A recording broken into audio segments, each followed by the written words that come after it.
मदन गोपालं वृन्दारण्यपुरन्दरम्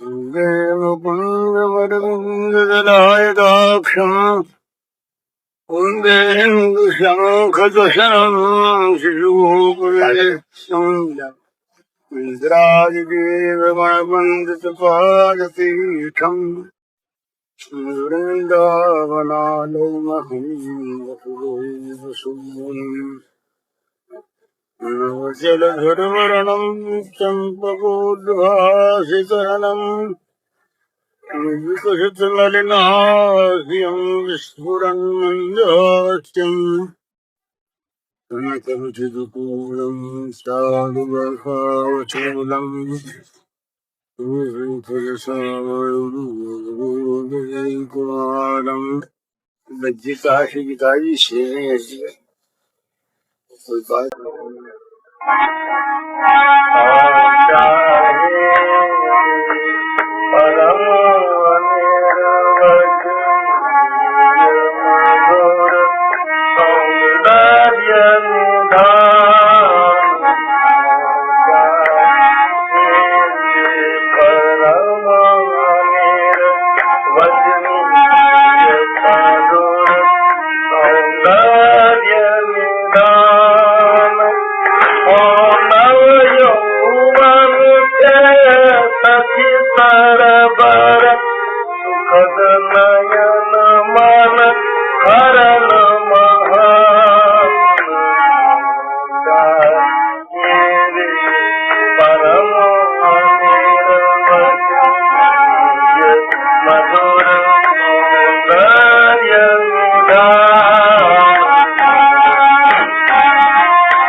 नयन मन हरन महान मोनल यौवन के परिसर बर नयन मन हरन महान चाहती जागर करूं कभी तुम्हें भावगान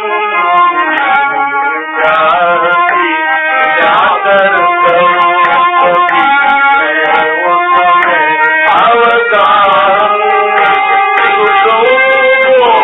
करूं मैं उनसे नहीं चाहता मेरा मन उपभोग करूं मैं उनसे चाहता मेरा मन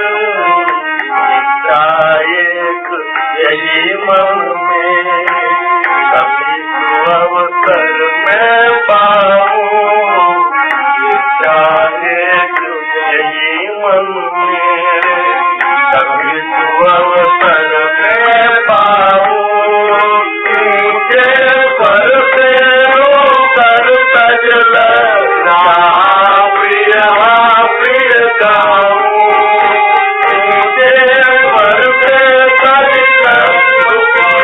मुझे पर से कर सजल प्रिय प्रिय गाऊं रोती रहूं सदा रुके नहीं मेरा क्रंदन रोती रहूं सदा रुके नहीं मेरा क्रंदन ओ आनंद सुखमय वह मेरा क्रंदन ही है जीवन धन मधुर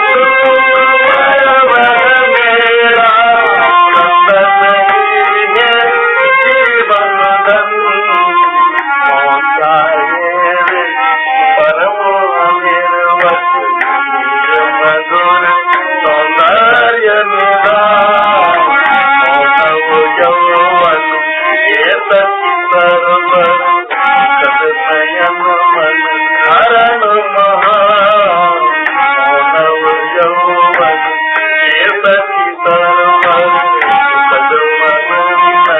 हरण महान।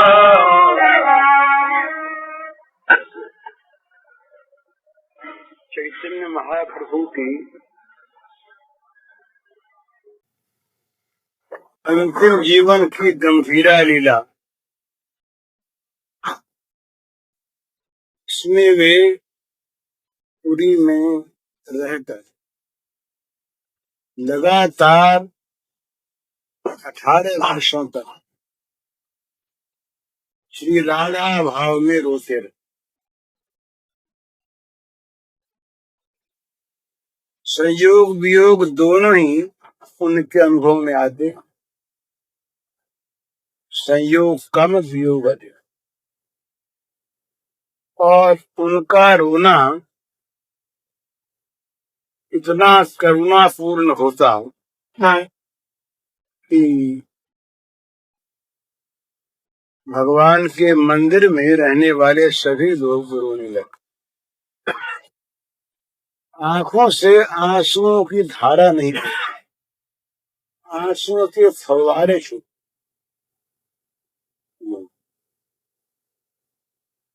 और वहां एक कुंड था, वो कुंड भर जाता है।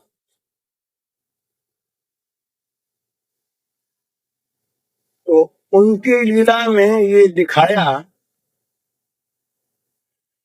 लोगों को दिखाया नहीं, वास्तव में उन्होंने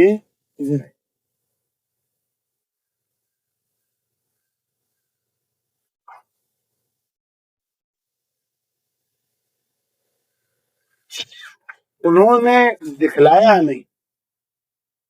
जो चीज दिखलाने के लिए होती है वो असली नहीं, सहज स्वाभाविक नहीं होती, उसमें कृत्रिमता होती। तो उनका जो सहज क्रंदन था वो उनकी अपनी स्थिति थी, उनकी ये अवस्था थी। उसमें कोई लोग देखे न देखे, क्या देखे क्यों देखे,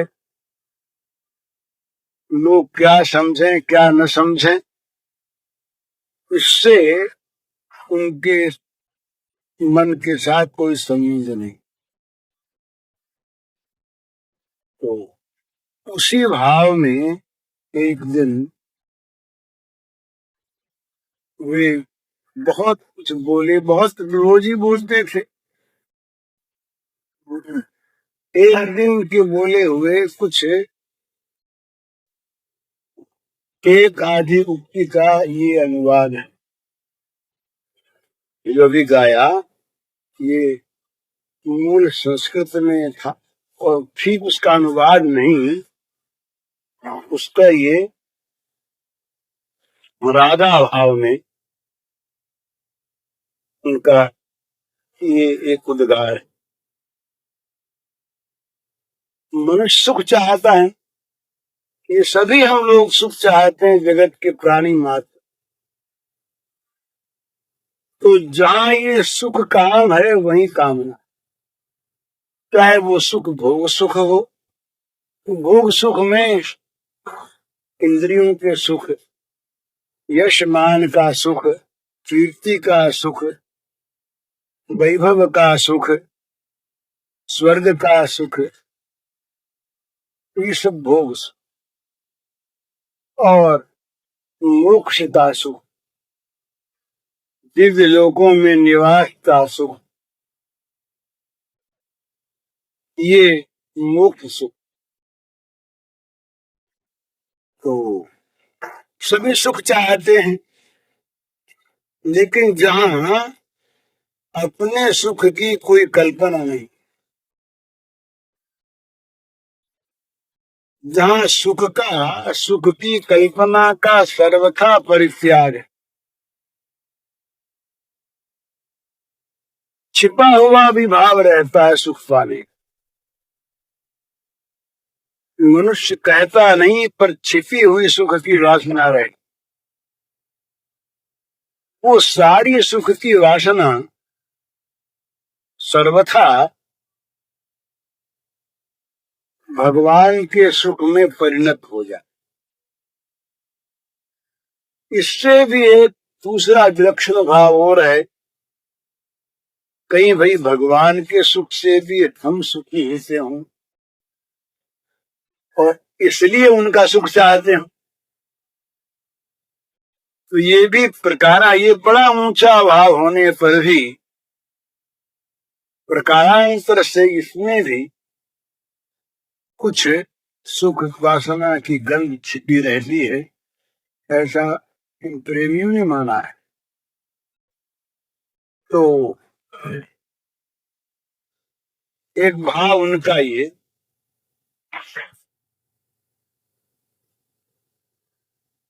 मने जहाँ विशुद्ध अनुराग है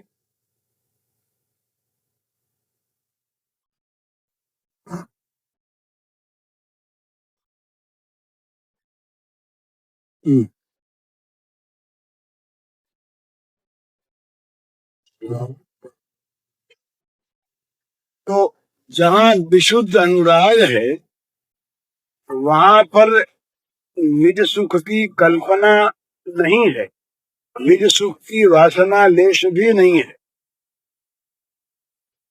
पर भाव है ना। तो एक भाव ये विलक्षण है कि हम यदि प्रियतम का सुख चाहते हैं, क्यों चाहते हैं? इसलिए कि प्रियतम का सुख ही हमारा सुख। तो हमारा सुख नाम की कोई चीज एक है,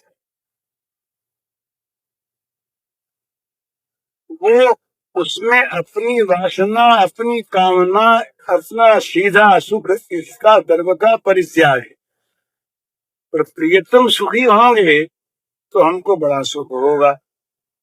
ये हमको बड़ा सुख होगा प्रियतम के सुख से, ये भी सुख का एक मनोरथ। तो चैतन्य के जीवन में उन्होंने एक बार ऐसी बात कि हम ये भी नहीं, हम चाहते हैं, हम केवल उनके वियोग में रोते हैं, पर ये रोना ही हमारा। तो इसी भाव की वो चीज थी, उसी का ये शब्दांतर नहीं है, भावानुवाद।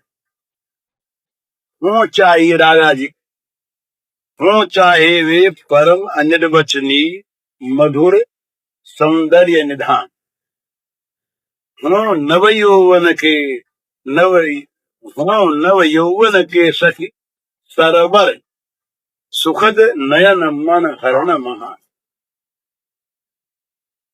वे प्रियतम भले ही परम अनिर्वचनीय मधुर सौंदर्य के भंडार, मने मधुर सौंदर्य कहता है कि जो परम अनिर्वचनीय है, जिसका वाणी से कभी किसी प्रकार वर्णन नहीं हो सकता, ऐसी जो वस्तु होती है वो फिर अनिर्वचनीय कहलाती है। और ये अनिर्वचनीयता जब और आगे बढ़ जाती तो उसका नाम होता है अचिंत्यता, अचिंत्य हो जाती है मन से भी पर। तो चाहे वे परम अनिर्वचनीय मधुर सौंदर्य के समुद्र हों, ये श्री राधा किशोरी हैं, तरुणी हैं, वे कह रही और अथवा चाहे वे मन को और नेत्रों को हरण करने वाले महान सुखद नव यौवन के पवित्र सरोवर, नव यौवन के सखी स्तर भर सुखद नयन मन हरण महान। ऐसा नहीं कि उनका जो सौंदर्य है वो सौंदर्य बखानने लायक है, पर किसी को बरबस खींचता नहीं, पर उनका ये सौंदर्य ऐसा हो कि जो बरबस मन को नेत्रों, किसी के भी मन को नेत्रों को, ऋषि मुनियों के भी, देवताओं के भी, लक्ष्मी जी के भी, पार्वती जी के भी नयन मन को बलात्कार से हरण करने वाला महान सुखप्रद पवित्र सरोवर। लेकिन नहीं चाहते, जाकर करूं कभी मैं उसमें अवगाह। उस पवित्र सरोवर में, सौंदर्य सरोवर में मैं कभी जाकर डुबकी लगाऊं, ये नहीं चाहता। सुख उपभोग करूं मैं उनसे नहीं चाहता, मेरा किसी प्रकार से भी उनसे मैं सुख प्राप्त करूं, कि मेरा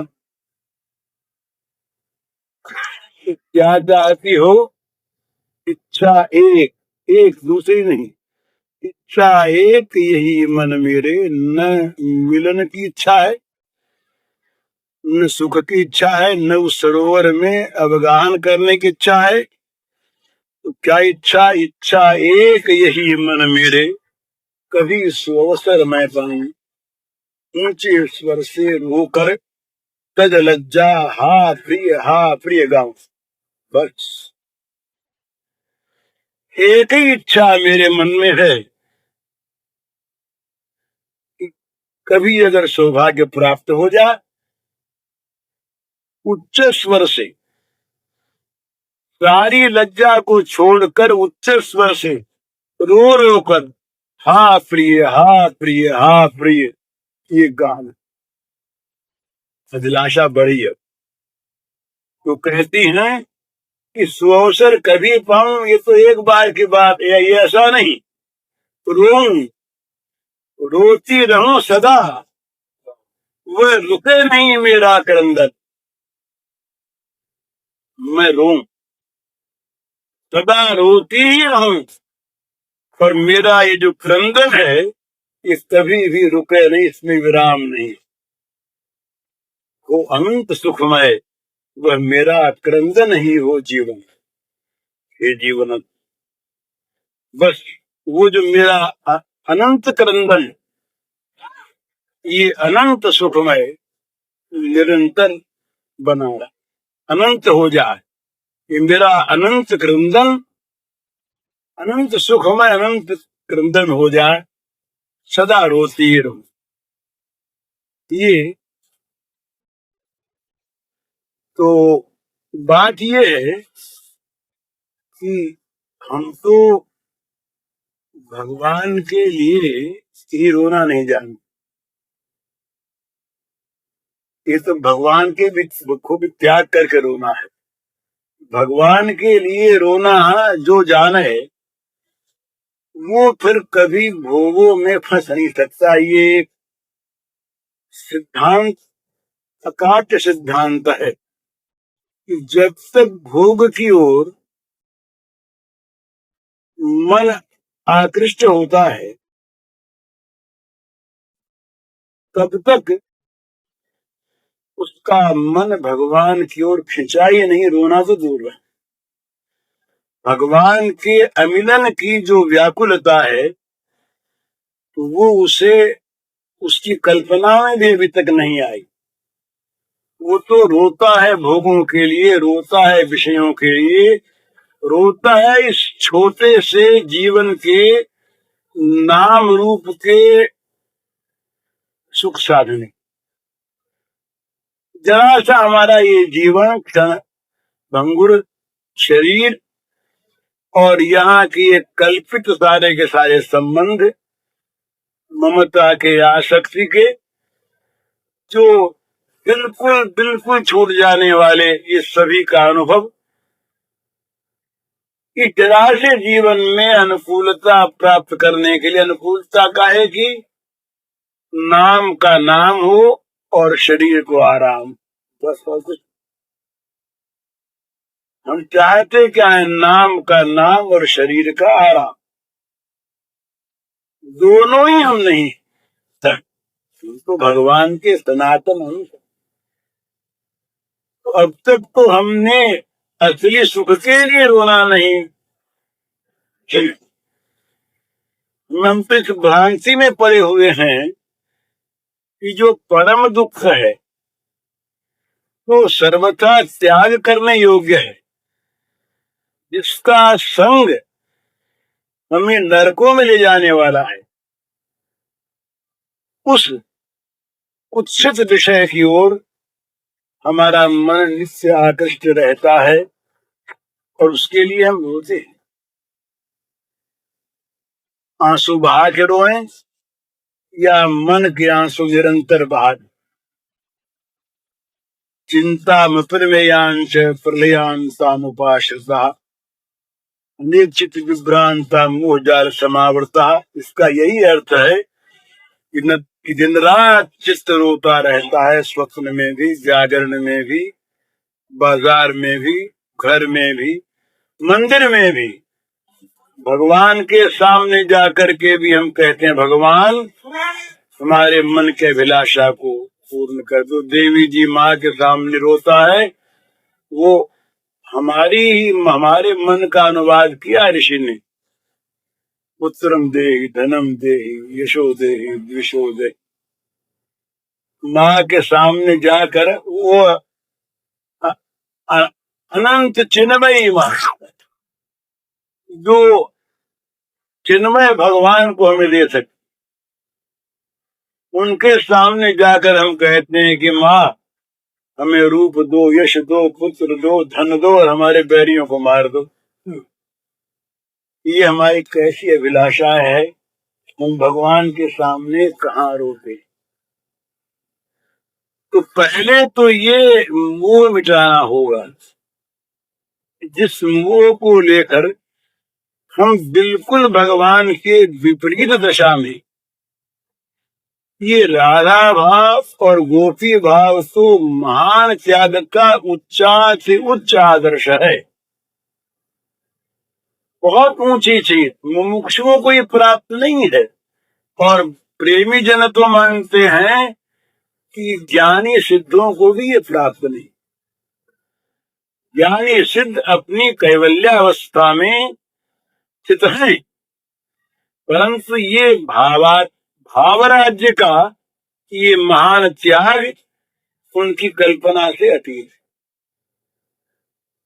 तो ऐसी अवस्था में सबसे पहले तो हमें त्याग करना होगा कि मोह, जो मोह हमें जानबूझकर और अंधकूप की अंधतम की ओर ले जा रहा। उपनिषद ने कहा वो अंधम तम प्रविशन्ति, वो इस अंधतम नरकों में वो जाएगा। क्यों जाएगा? रात दिन विषयों का चिंतन, विषय कामना सारे पापों की जड़। पाप उत्पत्ति होती है किससे? कामना से। काम एष क्रोध एष रजोगुण समुद्भव महाशनु महापाप्मा विद्येन मिह वैरिणम। हम लोगों में क्या है, मैं निंदा नहीं करता, अपनी परिस्थिति बता रहा, मिलते कि नहीं। ये श्रृंगार, ये विषय यद्यपि भगवान के साथ संपर्कित हो जाने से सब पवित्र हो जाते, अंतकरण की विशुद्धि करने वाले होते, पर हमारा मन अगर हम गहराई से देखें, भगवान के संपर्कित विषयों में भी जितना विषय सेवन करता है उतना भगवत सेवा नहीं करता। जरा गहराई से देखने की चीज। सुंदर संगीत हो रहा, बड़ा कर्म प्रिय, अब उस संगीत में मधुरता हमारे मन को खींचती है या भगवत भाव खींचता है? कि जरा देख, बड़ा बढ़िया श्रृंगार भगवान के, बड़ी सजावट है, वो सजावट हमें खींचती है या भगवान का भाव हमें खींचता है? बहुत बढ़िया नैवेद्य बना है, बड़ा सुंदर प्रसाद है, वो प्रसाद हमें खींचता है या प्रसाद की मिठास हमें खींचती है? या देखेंगे। बड़ी महिमा प्रसाद, बड़ी महिमा प्रसाद की। मीरा से कह दिया कि ये चरणामृत है, चरणामृत है। दूसरी सखी ने कहा कि बहन जी चरणामृत नहीं, जहर है, आप बोलो मत। चरणामृत के नाम से आया है। हम लोगों को तो कहीं प्रसाद उस दिन सुना हमने कि वो प्रसाद बना, तो वो बुरादा जो आया था नारियल का, गिरी का, पता नहीं, शायद कोई पुराना होगा, तो लोगों ने कहा इसमें गंगा है। हाँ, प्रसाद बन गया था वो। एक कथा आती है, कथा है सच्ची घटना। एक भक्त रहे, वो भक्त रहे, क्या नाम था, रघुनाथ। रघुनाथ भक्त रहे, तो वो पहले बहुत बड़े आदमी के लड़के थे, फिर गरीब हो गए। गरीब हो गए तो भीख भीख मांगने लगे। तो उनके ससुराल वाले जो थे वो थे राजा के दीवान, धनी थे। तो अब वो संसार तो देखता है, संसार को अर्थवान, चाहे उन ससुराल वालों से हमारा कोई वास्ता न हो, दूर संपर्क तो गरीब हो बेचारे, उनको नहीं याद करते, पर वो जमाई हमारे। और यदि गरीब हो जाए तो असली दवाई में दवाई नहीं। तो ये परिस्थिति ये स्थिति है। तो रघुनाथ के ससुर ने समझा कि वो का पता तो कहीं है नहीं और लड़की का दूसरा विवाह कर। तो पता लग गया कि ये मर जाए तो अच्छा। ये सब भावना उस लड़की को सब बातें मालूम हो गई। लड़की थी बड़ी सती पतिव्रत। लड़की ने पता लगाना शुरू किया तो किसी ने आकर कहा कि रघुनाथ थे पुरी में जगन्नाथ मंदिर के सामने जो भिखमंगे खड़े रहते हैं उनमें खड़ा हमने देखा भी। यात्रियों ने कहा, पहचान ली। तो किसने ये करुण पत्र मेरे पिता की और मेरे भाइयों की इस प्रकार की सलाह हो रही है और तुम जल्दी आके मुझे ले गया। पत्र उसको यात्रियों के हाथ गया तो मिला और भगवान जगन्नाथ की कृपा से वो शीघ्र ही पहुंच गया वहां पर। अब रात को बेचारा आ करके महल के सामने पेड़ के नीचे सो गया। कौन पूछता? सवेरे जब उठा ससुर बाहर निकले, देखा पहचान तो लिया ही। आप कब आए? सभ्यता अपने सर्व सभ्यता भी अपनी ऊंची रखने के लिए होती है। भला इतने गरीब को हम सम्मान करते, हमारे विवाह वहां पर कहानी बचता है वो उसके प्रति नहीं। वहां भी एक कहीं का है तो हम कितने अच्छे आदमी हैं, जिनके पास कुछ नहीं है उनको भी हम अच्छा बर्ताव करते हैं। घर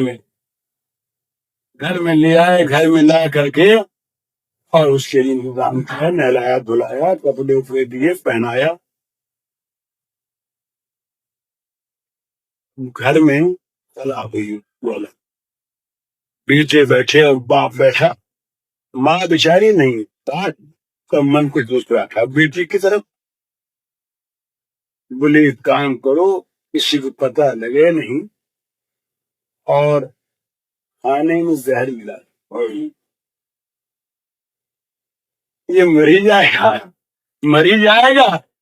और अपने कौन देखता, दीवान राजा कहीं कह देंगे रात को सांप काट गया या अकस्मात कुछ हो गया। उस समय हाथ फेल की कल्पना तो थी नहीं लोगों से, कुछ हो गया मर गया। वो बड़ी सावधान रही लड़की, वो जानती थी उनके षड्यंत्र को। उसने वो इसी राय तो मजे किया, अकेले क्या बात कर, उसने ये बात सुनी। तो इन्होंने कहा कि भाई वो संदेश बनता है वहां बंगाल उड़ीसा में, ये संदेश बड़ा मीठा होता है, संदेश इस रघुनाथ के प्रिय है। तो संदेशे में जो है मिला और संदेश एकदम ऊपर हो थाल में, तो सबसे पहले उसी को खाएगा तो हाजिर समाप्त हो। पर वो उसको ऐसे स्थान में रखा कि वो लड़की मिल न सके, लड़की उससे मिल न सके। और बस बैठा, बस वो कभी भाई आवे और कभी ससुर आवे, कभी कोई आवे, खातिरदारी भी करें अच्छी तरह, सब करें। मन में ये सब ये बुरी भावना वो मिल गई। तो इसका नियम भगवान के भोग लगने के बाद खाया नहीं है, खाया नहीं। तो जो कुछ बना बनाया थाल सजाया गया, सजा के भगवान के सामने भोग है, भगवान ने भोग आरोप दिया। अब वो थाली ला करके इनके सामने रख दी, कहा ये भगवान का प्रसाद है, भोग है, प्रसाद है प्रसाद। वो लड़की बाहर खड़ी एक खिड़की से देख रही, देखे उसको खाई ले जाए, मरी जाए। वो देख रही और उसने वही संदेश उठा सबसे। लड़की ने क्या किया, चतुराई की, एक पत्ते पर लिख दिया जहर और लिख कर उसी संदेश में खुश ऊपर वाले मिल तो सके नहीं। उठाया संदेश, कुछ पत्ता सा इसमें उतार हुआ, पत्ते को निकाला, देखा जहर। उसने कहा जहर कैसे है, प्रसाद आया है ना, अक्षर पहचान लिए पत्नी की चीज, लेकिन उसने कहा इसको जहर मानना तो महान अपराध है। पत्नी बाहर देखती रही बेचारी, वो तो उसका हृदय रो था, वो बाहर देख ली, इधर इतनी प्रसाद खा, प्रसाद तो उसमें जो हलाल जहर रहा।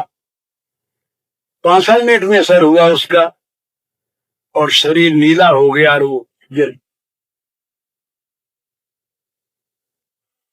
अब इनके मन में बड़ा ये सब देख हुआ कि नहीं, हुआ कि नहीं।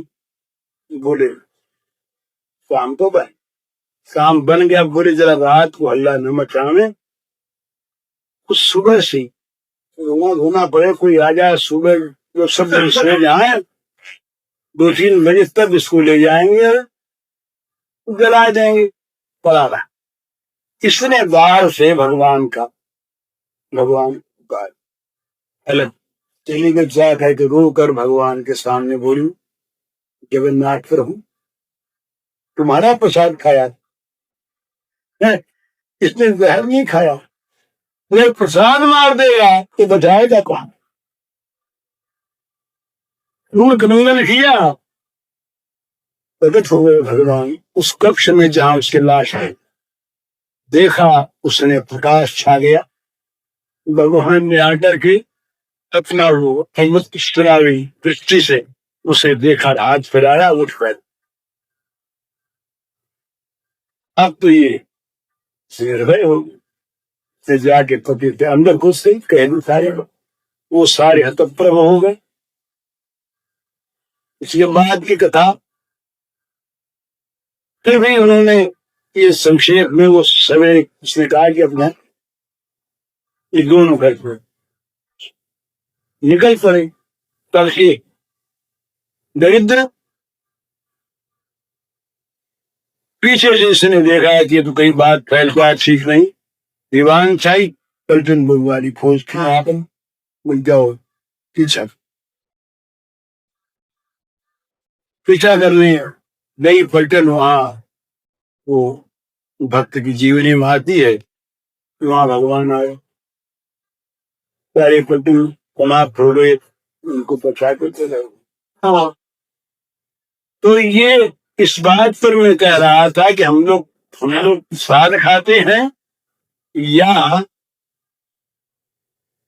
स्वाद की चीज खाते हैं। दृष्टि हमारी स्वाद पर है या प्रसाद पर है, इसका पता लगना मुश्किल होता है, अपने आप को नहीं लगता। तो जहां विषय सेवन भगवान से संपर्कित होता है, वो अत्यंत पवित्र होने पर भी यही हमारा और गोपियों का अंतर है। गोपियों का श्रृंगार हमारे अपने लिए नहीं है। निजांगम पिया गोप्यो ममित समुपासते ताभ्याम बिना नमी पार्थ निगुरक प्रेम। आज पुराना वो गोपियां जो हैं, गोपियां ये अपने लिए नहीं रहती हैं। उनका शरीर, उनके शरीर के सारे अंग प्रत्यंग, उनके शरीर के सारे वस्त्राभूषण, उनके शरीर की सारी श्रृंगार सज्जा सब के सब प्रीतम श्री कृष्ण के लिए है। वो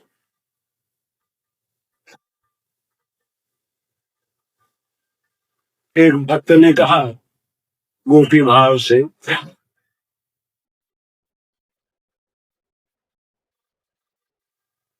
कहो तुम मोतियन मांग भरावन, कहो तुम मुंड मुढ़ावन,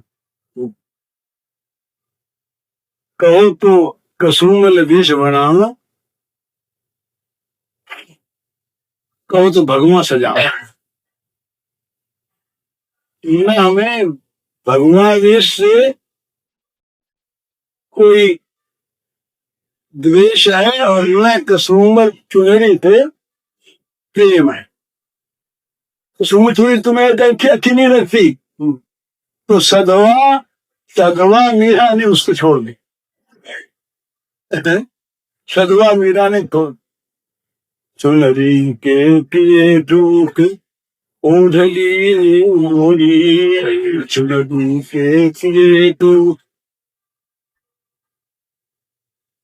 तो वो तो लेता हूं जिस बात में खुशी, उस बात में हमारी खुशी। लेता हूं जो चाहे हमारा मन, उससे पहले वो चाहने लगे। इसीलिए वो कहा मन महात्म्यम मत सपर्याम मत श्रद्धा मन मनोगतम जानन्ति गोपिका पार्थ नान्य जानन्ति तत्वतः। भगवान का मनोरथ क्या है? भगवान का मनोरथ हमारे मन में कब उदय होगा? तब उदय होगा जब हमारा मनोरथ कोई नहीं रहेगा। हम भगवान के मनोरथ को अपना मनोरथ बना सकेंगे तो हम अपना उपयोग जो रहेगा नहीं। तो भगवान का मन हमारे मन में आ करके अपनी मनमानी करने लगे। तो गोपियों में जो क्रिया होती थी वो भगवान के मन की होती थी। भगवान अपनी मनमानी करते थे और हम भगवान से अपनी मनमानी करवाना चाहते हैं। बड़ा अंतर है ना। तो हमारा मन तो इन गंदे विषयों की आसक्ति में फंसा हुआ, इनके लिए रोता रहे। दिन रात क्रंदन करता हमारा मन। मैं अपनी कहता हूं, भला आप लोगों में से किसी का न हो तो वो बड़े महात्मा। दिन रात चिंता करता है विषयों की। तो ये भगवान के लिए कहाँ रोना आवे? भगवान के लिए रोना तो नहीं, उनके लिए मन में आकांक्षा का पैदा होना, मंद का, ये भी हमारे मन में नहीं। हम तो बहुत बार कहीं कहीं कभी छाया आती होगी, अधिकांश समय तो भगवान की आराधना करने बैठकर इस शरीर से संबंधित पदार्थों को नहीं चाहते। हमारे अनुकूल पदार्थ प्राप्त हो जाए, प्रतिकूल नष्ट हो जाए, बस फिर में हमारी सारी चाहना समाप्त होती रहती है। इससे आगे परलोक को भी नहीं जाना चाहते। जब वो मीमांसा का युग था, कर्मकांड का युग था, उस समय लोग स्वर्गादि सुख तो चाहते थे।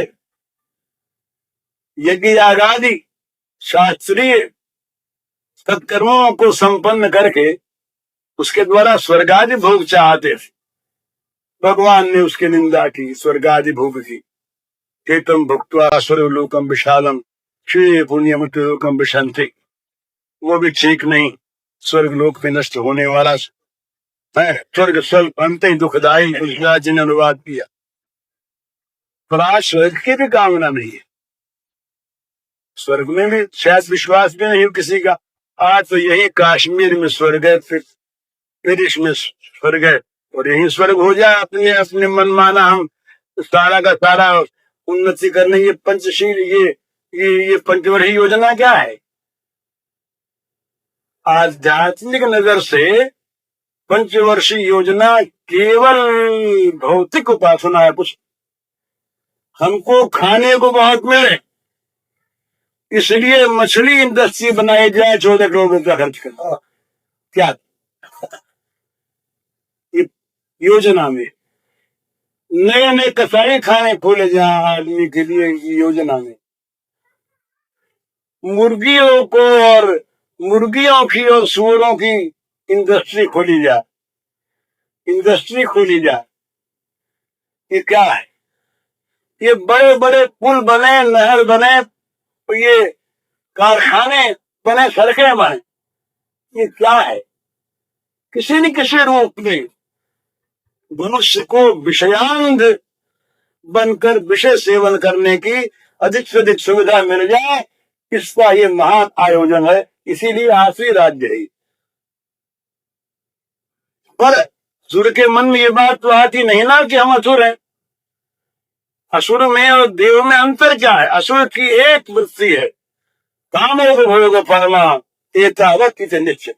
बस इस सिद्धांत निर्धारित सिद्धांत है, कामोपभोग परायणता। बस कामोपभोग उत्पन्न हो और उन्हें भोगते रहें, इसके सिवा और कोई उद्देश्य नहीं। तो इतना जब जड़ता पर मनुष्य प्राप्त आ जाता है तब भगवान के लिए रोने की बात कहूं। तो नया नया रोना शुरू होता है और होता रहेगा जब तक ये चीज रहेगी।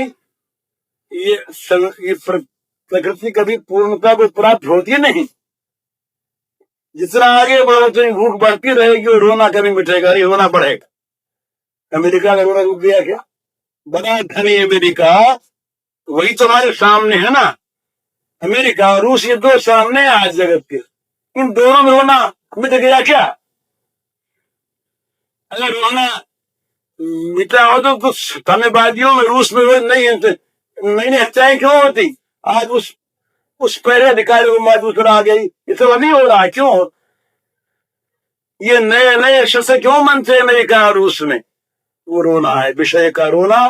वो कभी भी किसी हालत में भी किसी प्रकार भी भोगों से शांत होगा नहीं, हो सकता नहीं, कभी किसी का हुआ, ये निश्चित सिद्धांत। इसलिए भगवान के लिए रोना हो। गोपी भाव की आराधना इसीलिए है कि जहां जगत का रोना मिट, जगत का रोना छूट जाए, जगत के लिए रोने की आदत छूट जाए, आवश्यकता छूट जाए।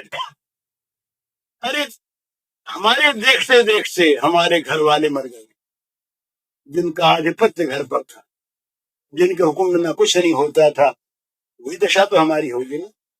क्या होगा? और बड़ी उन्नति हमने की, बड़ी उन्नति हमने की, उन्नति के शिखर पर पहुंच गए और हो गए। परिणाम क्या होगा? हमारा परिणाम क्या हो? हम क्या उसे कभी रहेंगे, उसको बांध के रख सकेंगे? कुछ नहीं। इसलिए सबसे पहले तो इस मोह को मिटाना होगा, भोग सुख के मोह। इसके दो उपाय, इसका बहुत लंबा और विवरण क्या दें, दो उपाय की बात कह देते हैं। दो उपाय और दोनों ही मुख्य रूप से साथ भी चल सकते। एक उपाय है विषयों में दोष दुख देखकर विराग के द्वारा उनकी वासना का दमन करके प्रभु की ओर। और दूसरा है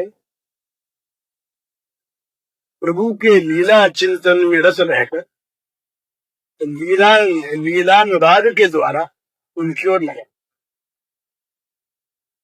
एक में विराग है, एक में अनुराग है। विराग साधना, अनुराग साधना।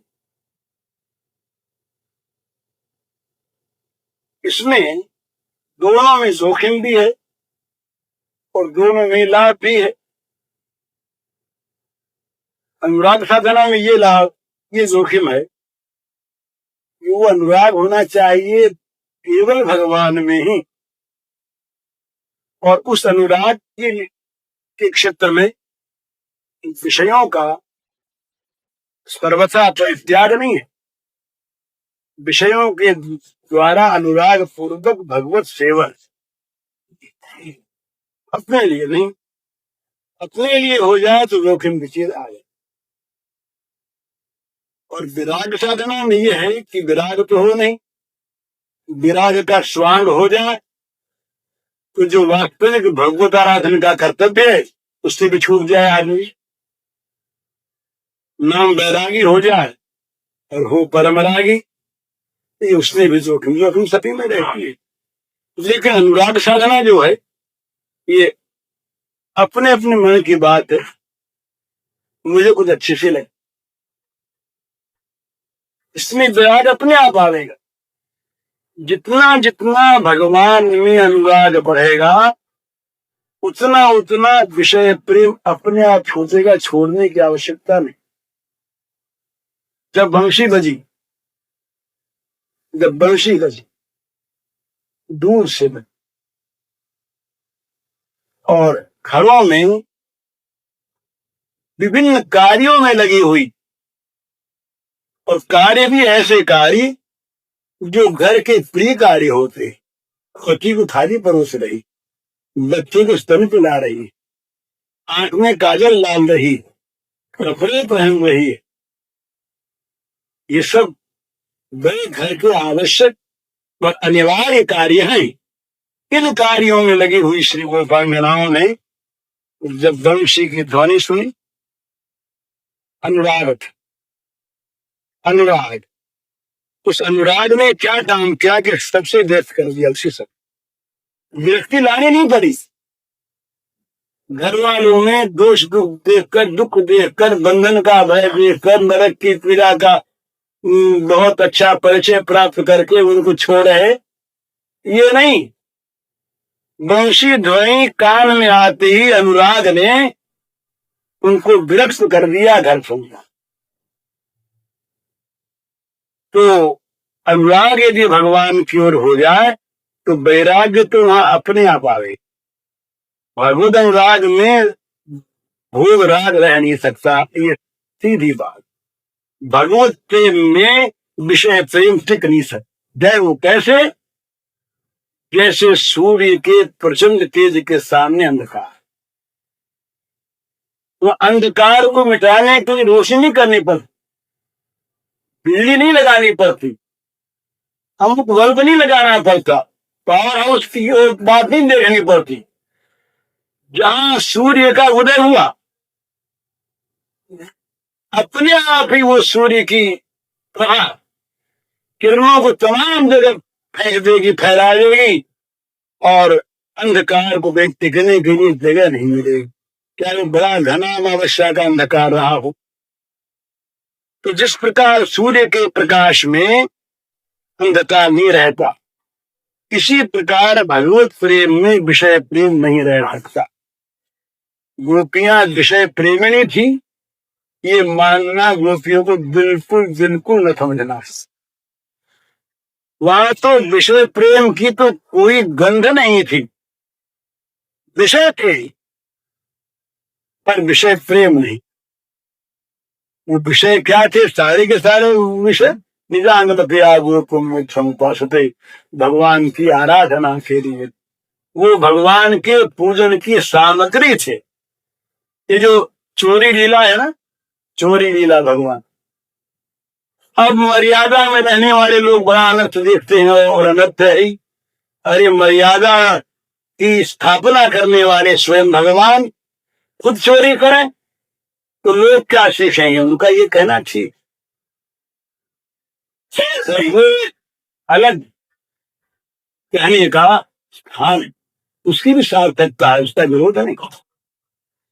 और फिर यहाँ तो गोपियों ने घर चोरी है ना भगवान की, और कहीं नहीं कि चोरी। किसी ने बताया किसी घर में लाके ताका ज्यादा हुई, गोपी के सिवा किसी घर में गए हो चोरी करने के लिए तो बताइए, एक भी बात नहीं आती हो। अब गोपी के घर की वो चोरी थी या गोपी के इच्छानुसार नैवेद्य ग्रहण की कोई नवीन पद्धति थी, ये किसको पता है।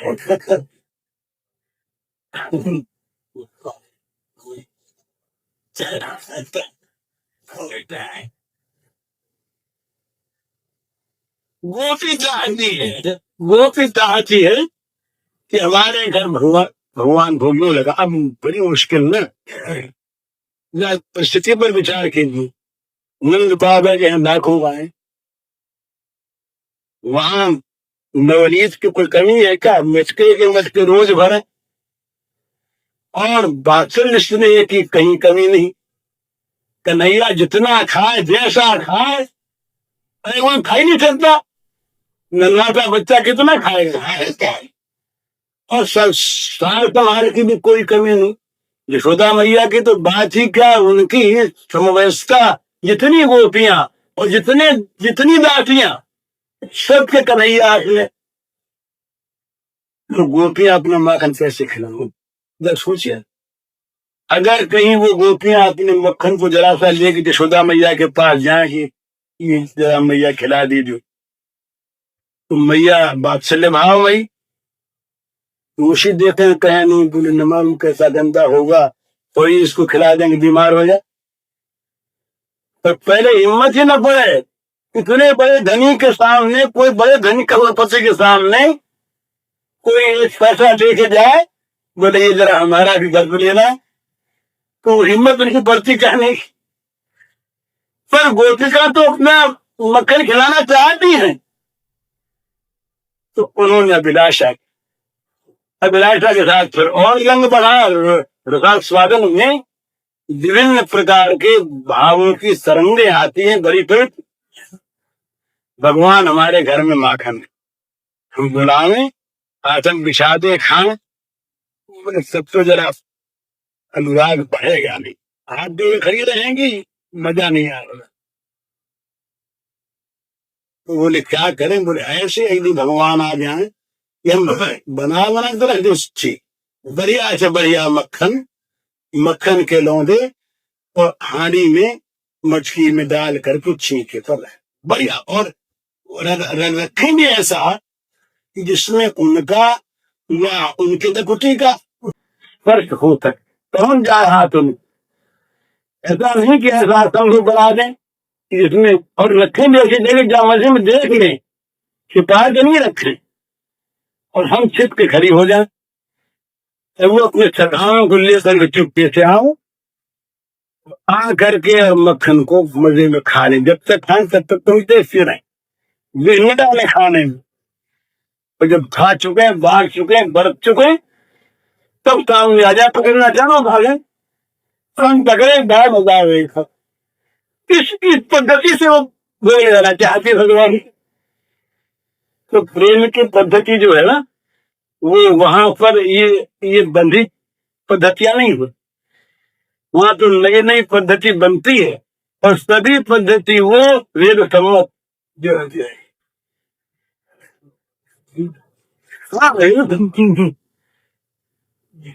जो कार्य भगवत प्रिय वही वेद सम्मत, बाकी सारा वही।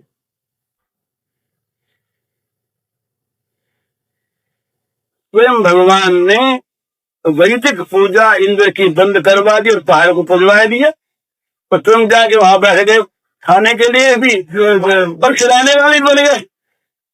ये कथा भागवत की। तो ये पद्धति, इस पद्धति से भगवान उनके यहाँ खाने आए, उनके यहाँ खाने आए। तो क्यों भाई, क्या चीज थी? गोपियों ने घर की चोरी करवाई श्री कृष्ण के।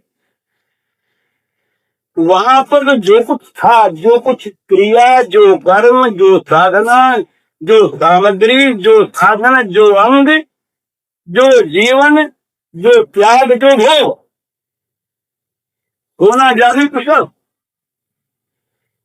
ये सब स्वाभाविक बनावटी नहीं, साधन रूप में नहीं, कोई फल मिले इसलिए नहीं, स्वाभाविक सहज श्री कृष्ण के लिए। तो वहां की बात हम लोगों की बात के साथ मिलती नहीं हो रहा। हम लोग तो गंदे काम के कीड़े, कम से कम मैं, हम लोगों की तो ये दशा है। और कहाँ वो श्री गोपांगनाओं की बात, कहाँ गोपांगनाओं की बात, तो अपने अच्युत अनुराग की बात कई दिन से हो रही। ये सब में विषयांतर यूं कह गया, शुद्धानुराग के नाम पर कहीं विषयानुराग न जाग उठे हमारा। हमेशा ध्यान में रहे, प्रेम से, अनुराग से भगवान की पूजा करनी है, कहीं भोग पूजा न हो जा। इसी रूप में भी कहीं भोग भगवान के स्थान पर आकर के अधिकार न कर लें, तो भगवान छिप जाएंगे। गोपियां बड़ी सावधान लड़ती हैं, झगड़ती हैं, मांग करती हैं, पर उनका वो स्नेह, मान, लड़ाई सब का सब श्री कृष्ण को सुखी बनाने के लिए, और कुछ नहीं। और हेतु उनके जीवन में कोई हेतु रहा ही नहीं, इसीलिए उनका अहेतुक अनुराग, अहेतुक अनुराग। बोले वो तो खिलाना चाहती, पिलाना चाहती, तो इसीलिए खिलाना पिलाना चाहती कि वो खाना पीना चाहते, वो खाना पीना चाहते हैं, इसीलिए, और इसीलिए वो महाराज मैया का मक्खन छोड़ करके और इन गोपियों का मक्खन खाने के लिए चोर बनकर आए। चोर बनकर, चीज तो नीची है ना, चीज तो नीची है ना, चोर बन के आए तभी भागे। यद्यपि सिद्धांत थे चोरी नहीं है, चोरी इसलिए नहीं, सिद्धांत थे किसी की अपनी चीज है क्या, सब चीज भगवान, अपनी चीज कोई अपने आप ले जाए वो चोरी है। दूसरी बात, हम अपनी चीज को देना चाहे उसके लिए रखी हो वो ले जाए, ये चोरी है क्या? चीज भगवान की, चीज भगवान की, और जिसकी चीज चोरी हो जाती है वो तो रोता है। गोपियां ये चोरी होने के बाद कभी रोई क्या? वो तो परस्पर में जा रहती थी। ये क्या हमारे यहाँ आ गए? बोले हम तो भागी नहीं, हमारे यहाँ अपने लड़कों से कहे, भाई भतीजों से कहे, अपने लड़का नहीं तो जेठ जेठ जो लड़के से। पूज्य श्री भाई जी के इस प्रवचन का शीर्षक है भगवत अनुराग और विषय अनुराग, और इसका कैसेट संख्या है 14।